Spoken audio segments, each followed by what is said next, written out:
Hey, we're here with Chef Bree, chef and baker to the stars, and she's gonna prepare some ahi tuna. We are. Hey guys, today we are going to make an easy to do ahi tuna steak. We're gonna marinate it with some soy sauce, sugar, and then we're also going to make a homemade sriracha mayo to top it off.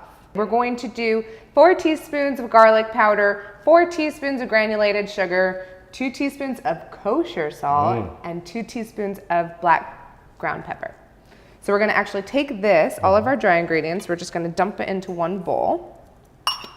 And now to this marinade, we're going to add about 4 teaspoons of lemon juice. So we're just gonna cut it in half, kind of filter it through our hands so that no seeds get in. And we're going to put in 4 teaspoons of soy sauce, just regular strength. It doesn't need to be low sodium. Then we're going to do 2 teaspoons of sesame oil. Sesame oil is really strong, so you wanna make sure you're not overpowering it. All right, so now that we have all the ingredients in there, I'm gonna give this to you, and you can whisk that together. Wow. So you wanna make sure you get all the ingredients together. And this is gonna be our marinade that we're gonna pour over the ahi tuna steaks. I told y'all I was a chef. So now we're going to just pour this right over. I'll show you guys. We're literally just going to pour it over the steaks. And we just want to make sure that this is coated on every side. So we're just going to turn and make sure that all of them are coated. The best way to serve ahi tuna is actually rare. So you literally just want to sear both sides for a couple minutes and it's done. Okay, so now we're going to make this 3-ingredient sriracha mayo sauce. We're gonna put in a cup of mayo. So you're gonna pour all that mayo right into that bowl. Now, next we're going to add in a 1/4 teaspoon of paprika. So 1/4 teaspoon. So now the last step is just to add 4 tablespoons of my favorite chili sauce. Mine as well. So we're going to use 4 tablespoons. Now you can always add more if you like your mouth on fire. Yes, yes. So feel free to add more if you want. We're gonna start with 4 and then gauge it. Go ahead and fill that all the way up. You got a healthy tablespoon. Yes. There, that's a healthy tablespoon. Pow. So simple, 3 ingredients, you guys. If you can't make this.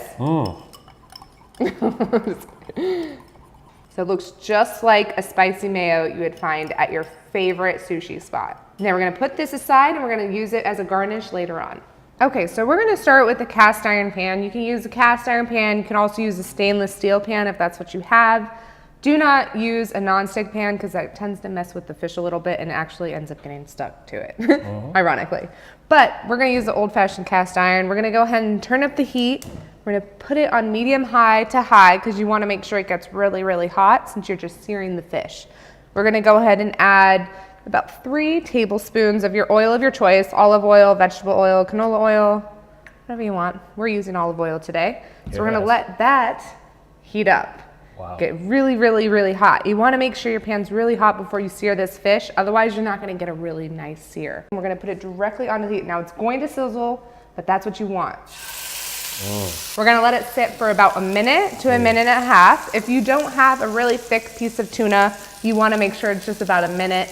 I'm gonna take it right out of the pan onto a cutting board. Okay, so now while these are finishing up resting, we're going to start cutting up our garnishes. So we're going to take just a few green onions, and then we're going to take just a little bit of cilantro, which is another one of my favorites. Yes. Now the way you want to do this is you want to cut against the grain. So we're going to just glide our knife.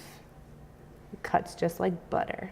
Wow. Look at that. Look at Kuda. So you want to start at the end of the knife and just slide it until it goes all the way through. Now, you don't want to go like this. You don't want to do this. It's going to tear up your fish. So if it doesn't go through all the way like that, you just want to start back at the front and slide it back.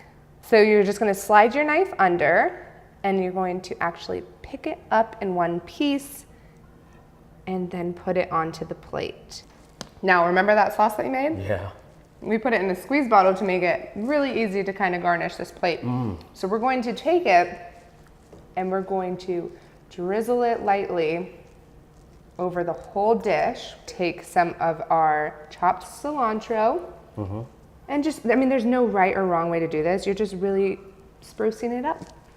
We're gonna take some of our green onions, do the same thing.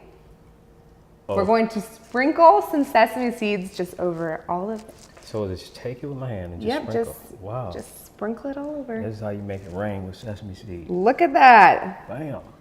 And then you bring it out to your friends and you have a beautiful dish. Wow, this was incredible, Bree. Now I see what all the buzz is about here in Hollywood. Yeah, it's so easy too. You guys are going to love this and try it at home, please. And to find more amazing recipes like this one, please visit the website at afishingstory.com and let us know what you guys think.